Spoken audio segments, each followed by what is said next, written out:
The date is June 26 back in 2014, and a little across town from the streets of New York City, today was a huge day in terms of the scope of league history, because today was the day of the pivotal NBA draft, and not just any run-of-the-mill NBA draft, but the heralded 2014 class of prospects that teams have been drooling over altering their franchise, where terms like generational were often being described. But looking now in hindsight, Nick Stauskas, Noah Vonleh, Elfrid Payton, Doug McDermott, Dario Saric, Jabari Parker.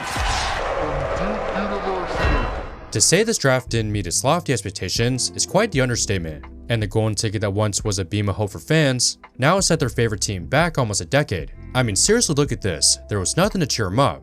However, as the night went on, and almost all the most hyped players were getting called off the board, we approached the second round, where the only people still tuning in and paying attention were family members of guys who they haven't heard their name yet, or basketball sickos who may have gambled on the event.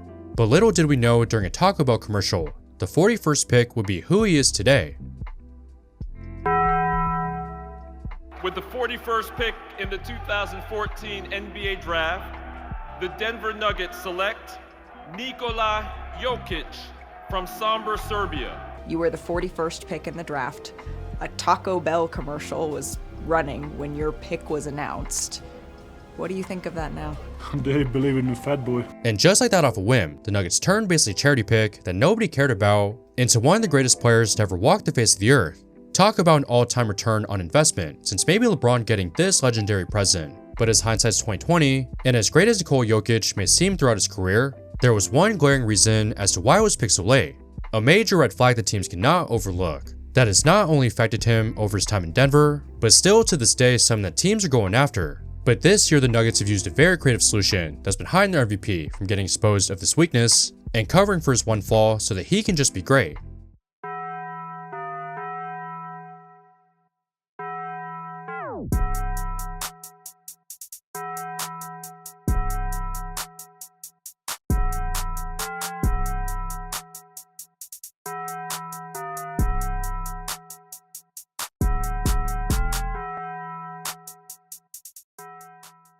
Now, offensively speaking, I think it's fair to say this is probably the best player, not just currently in the league, but perhaps of all time, and the numbers speak for itself. He may not have as deep of a bag as Michael Jordan, or the range of Steph Curry, or the foul drawing ability of a Bam Adebayo, but in his own unique way, in a day and age where post players are basically going extinct, Jokic without question is one of the greatest scorers ever. But for how historically incredible he is on one side, it's the other half of the court that leaves much to be desired. When Nikola Jokic is in drop, Mars, what is he stopping? Is he stopping the lob? Is he contesting at the rim? What is he stopping? We scored on him every single time. He doesn't do anything in drop. All they try to do is hard hedge him sometimes so he can try to hedge and recover. Just trash on defense. And we sit here and act like we don't see it. This boggling my mind. If we're being completely honest, Jokic isn't necessarily a bad defensive player. I mean, he has great hands and anticipation skills, and that savviness on offense can translate to his defense, but really what he is a very limited guy,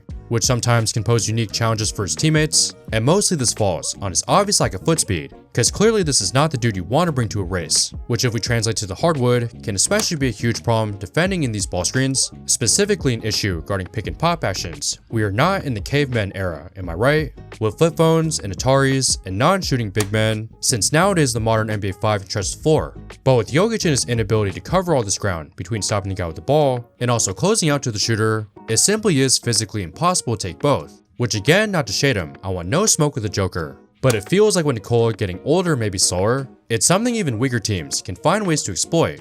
The Warriors, for example, without Steph and Butler and Draymond if that matters, played a full-strength Nuggets team and beat them weeks ago by just spamming the same thing, hunting Jokic every time. He put them to bed early with the first quarter aggression he played with. In the second quarter. Horford. Another one. Go. Horford's already hit 3 threes. Make it 4. In transition, Santos with the blow by. The trailer 3 from Horford. It's there. He's got 5 threes. When the ghost of Al Horford scores a season high in points, it's a telltale sign this is a very scary issue. But watching over the tape, there was nothing Jokic could do.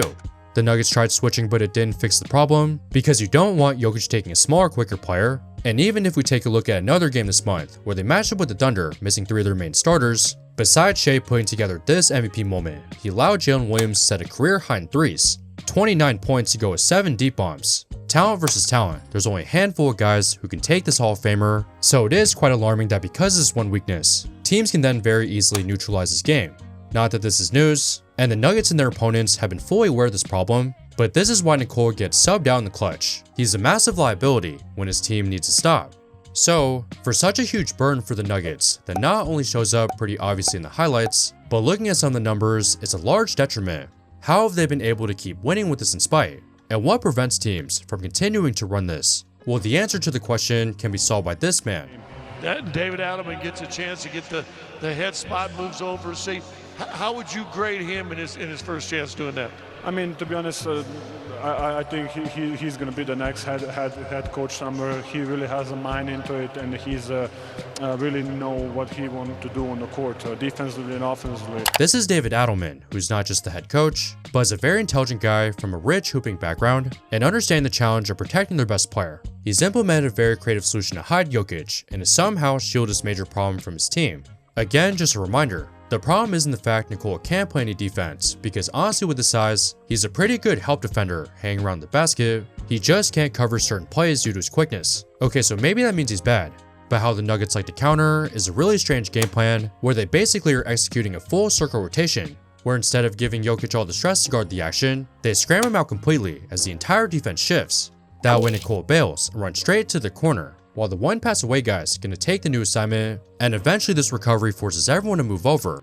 I've talked about this in my shorts, but not quite fully in depth, but it's a very effective move you'll see Denver always be running, so that now as Jokic leaves and falls back out of the picture, he never has to worry about closing on these shooters. Like here they even bait the offense, forcing a bad pass. And as Murray slides up to stop Chet from taking the 3, he catches this thinking that the corner's gonna be open, but doesn't see Jokic sprinting all across the court.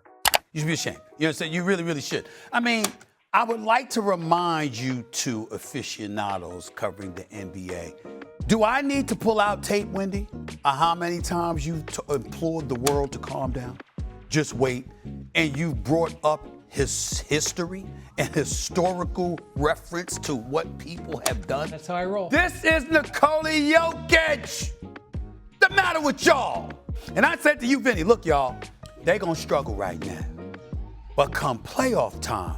Now sometimes based on the personnel they're playing, they can even add expansions to this unique look. For example, here against the Knicks, against a smaller guy like Brunson, they use Jokic to blitz him while maintaining the same shift. As the next nearest player filters over to take the screener, but since Brunson can't see, Jokic has time to recover. And as this guy splits the middle before Jokic finds his man, once again this great scheme helps the Nuggets prevent a bucket.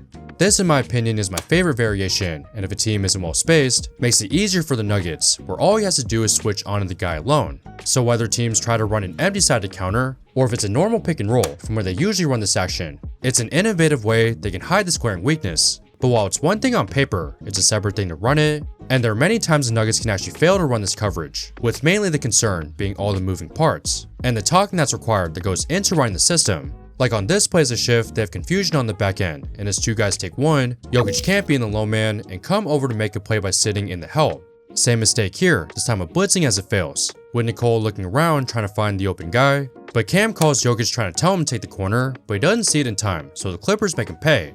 Between Jokic only having about a second to diagnose, where he has to go after clearing out of the rotation, and the next man having to execute this perfect switch.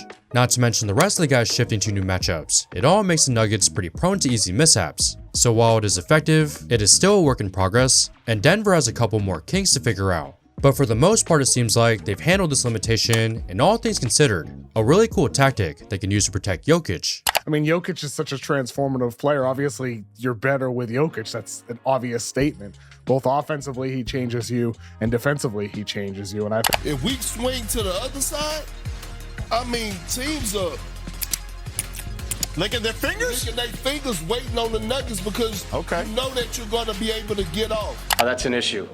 So we've got to shore some things up. We've got to compete better on that end.